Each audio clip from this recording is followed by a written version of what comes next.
নিশ্চা শাহ একসময় ছিলেন investment banker, এখন নেট দুনিয়ার পরিচিত মুখ। কন্টেন্ট ক্রিয়েশনের কল্যাণে পরিচিতি ছড়িয়ে গেছে অতি দ্রুত। সফল ইউটিউবারও বলা চলে।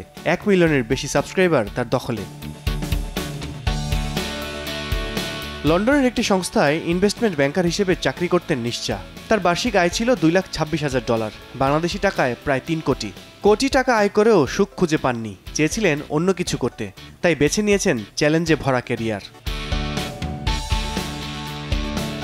ব্যাংকের চাকরির পাশাপাশি কন্টেন্ট বানানোর সিদ্ধান্ত নিলেন, সে পথে হাঁটলেনও। সফলতা পেতে সময় লাগলো বছর খানেক।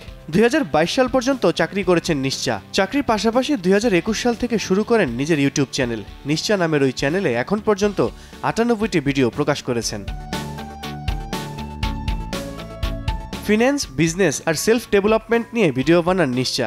বিনিয়োগ বিষয়ে তথ্য শেয়ার করেন, পরামর্শ দেন। ভারতীয় সংবাদ মাধ্যম সূত্রে জানা গেছে, নিশ্চার সফলতা রাতারাতি আসেনি। প্রথম 1000 সাবস্ক্রাইবার পেতে 11 মাস অপেক্ষা করতে হয়েছিল। নগদের কাছে সব গ্রাহকই প্রিয়, তাই তো সারা দেশে ক্যাশ আউট চার্জ সবচেয়ে কম। তার জীবনে নতুন মোড় আসে 2022 সালে। ইনভেস্টমেন্ট ব্যাংকার হিসেবে তার জীবন নিয়ে করা একটি ভিডিও ভাইরাল হয়। হুড় করে সাবস্ক্রাইবার চলে যায় 50,000-এর ঘরে। ওই সময়ে 3 লাখ রুপি আয় হয় নিশ্চার, যা বাংলাদেশি টাকায় 4.5 লাখ টাকা। এরপর দীর্ঘ 9 বছরে চাকরি জীবনের ইতি টানলেন। সিদ্ধান্ত নেন নিজেই নিজের বস হবেন। গেল বছর জানুয়ারিতে চাকরি ছাড়েন নিশ্চা।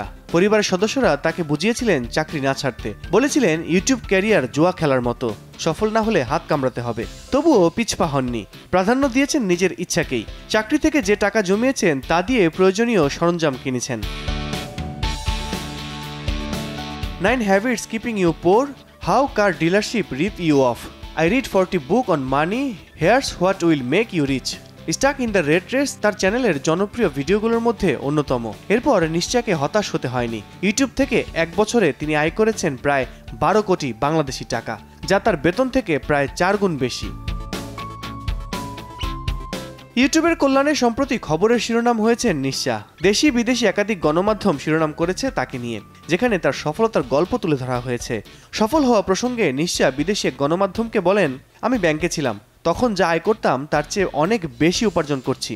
টাকার পেছনে না ছুটে আমার যা ভালো লাগে তাই করেছিলাম, মনের কথা শুনেছিলাম, সেই পথেই সাফল্য এসেছে। আল কাসির, সময় সংবাদ, ঢাকা।